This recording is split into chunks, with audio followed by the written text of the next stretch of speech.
मध्य प्रदेश की राजधानी भोपाल में एक ऐसा मामला सामने आया जो किसी फिल्मी कहानी से कम नहीं है।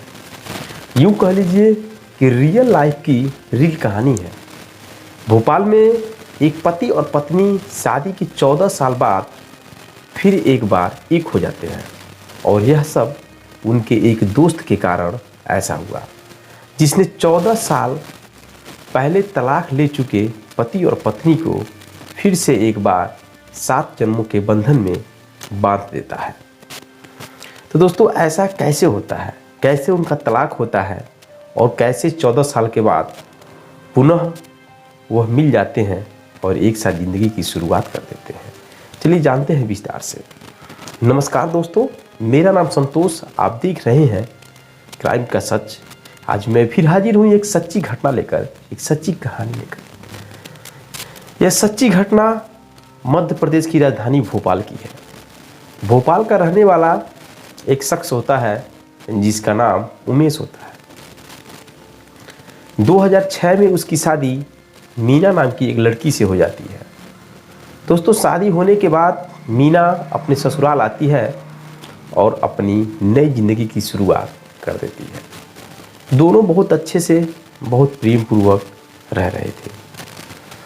लेकिन दोस्तों, जो मीना थी वह संगीत प्रेमी थी। छोटा मोटा नहीं, बहुत बड़ा संगीत प्रेमी थी।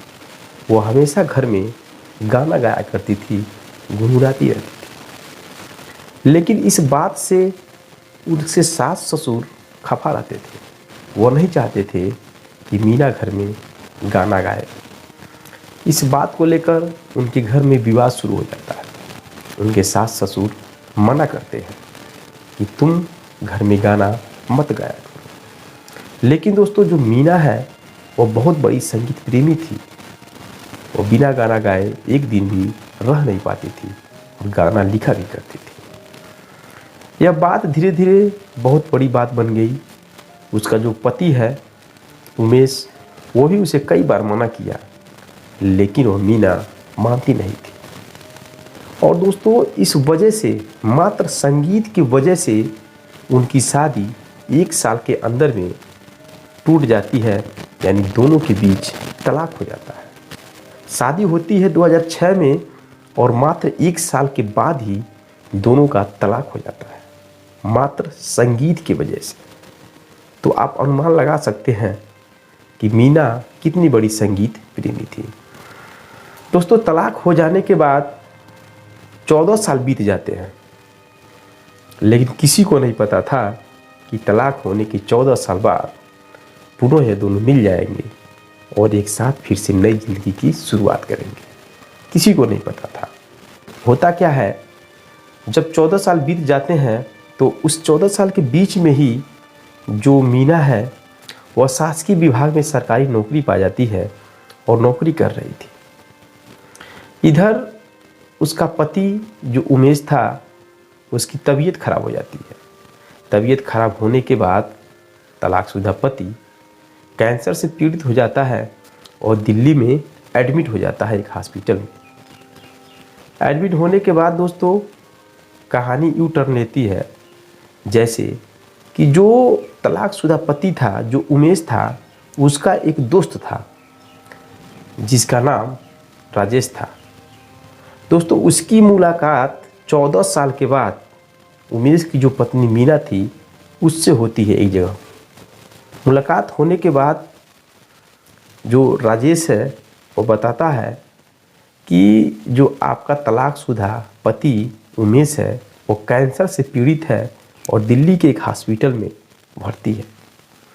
दोस्तों, ये बातें सुनकर के जो तलाकशुदा पत्नी थी वो बहुत ही भावुक हो जाती है और अपने पति के बारे में पूछने लगती है कि 14 साल में वो क्या किए, क्या कर रहे हैं, क्या नहीं कर रहे हैं। दोस्तों, इस कदर पूछने लगी कि ऐसा लगा जो उमेश का दोस्त है कि इसके अंदर 14 साल बीत जाने के बाद भी अभी भी उसके अंदर पत्नी जैसा फीलिंग है। इधर दोस्तों, बात करने के बाद तुरंत करीब 20 मिनट के बाद उसका दोस्त उमेश के पास फ़ोन करता है और उसे बताता है जो आपकी जो पत्नी थी, जो 14 साल पहले तलाक हो गया था, वह मुझसे मिली थी और आपके बारे में पूछ रही थी। मैंने बताया कि आप कैंसर से पीड़ित हो गए हैं और आप एक दिल्ली के हॉस्पिटल में भर्ती हैं। और वह बहुत भावुक हो गई। इतना सुन करके दोस्तों, जो उमेश था, वह पति पूछता अपने दोस्त से कि वह क्या कर रही है इस समय। दोस्तों, उसका दोस्त बोलता है कि आपकी जो पत्नी है तलाकशुदा मीना, वह शासकीय विभाग में सरकारी नौकरी कर रही है, सरकारी नौकरी पा गई है। यह बातें सुन करके दोस्तों, कैंसर पीड़ित यानी तलाकशुदा जो पति है बहुत खुश होता है। कहता है बहुत अच्छी बात हो गई कि मेरी पत्नी नौकरी पा गई। वो अभी भी पत्नी ही कह के बुलाता है। दोस्तों, ये बातें सुन करके उसका जो दोस्त था राजेश, वो सोचता है कि 14 साल बीत गए, बीतने के बाद भी दोनों लोगों के बीच अभी भी इतना प्यार संबंध है। जिस तरह से वह दोनों लोगों से बात किया और बातों को सुन करके जिस तरह से वह निष्कर्ष निकाला, उसे लगा कि दोनों के अंदर अभी भी बहुत अधिक प्यार है। उसे मालूम चला मात्र एक संगीत की वजह से उनका तलाक हुआ था, बहुत बड़ी बात थी नहीं। तो उसने सोचा क्यों ना इन तलाकशुदा पति और पत्नी को एक साथ फिर से मिला दिया जाए। दोस्तों, वो प्रयास करने लगता है कि मैं क्या करूं कि दोनों यानी पति पत्नी जो तलाकशुदा पति पत्नी है, जिनका 14 साल पहले तलाक हो गया था, दोनों किस तरह से एक दूसरे से मिल जाएं और मिल के अपनी नई ज़िंदगी की शुरुआत करें।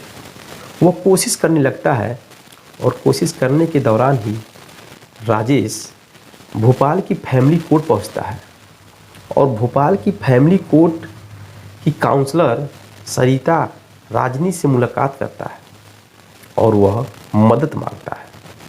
सरिता राजनी ने इस बात को पूरी तरह से समझा। उसका दोस्त पूरी तरह से बताया कि 2006 में शादी हुई थी और जो पत्नी थी मेरे दोस्त की, वह संगीत प्रेमी थी, हमेशा गाना गाया करती थी घरों में, लेकिन उसके सास ससुर पति को पसंद नहीं था, जिस वजह से बहुत बड़ा विवाद हुआ और मात्र 1 साल के अंदर में ही दोनों की तलाक हो गई, मात्र संगीत की वजह से। बहुत बड़ा कोई मामला नहीं था, लेकिन आज भी 14 साल बीत गए हैं, आज भी इन दोनों के बीच एक दूसरे के प्रति प्यार भरा हुआ है। बातें पूरी समझ जाती हैं जो काउंसलर सीता रजानी होती हैं। समझने के बाद दोस्तों, वह उस महिला को मिलने के लिए बुलाया, यानी मीना को मिलने के लिए बुलाती है।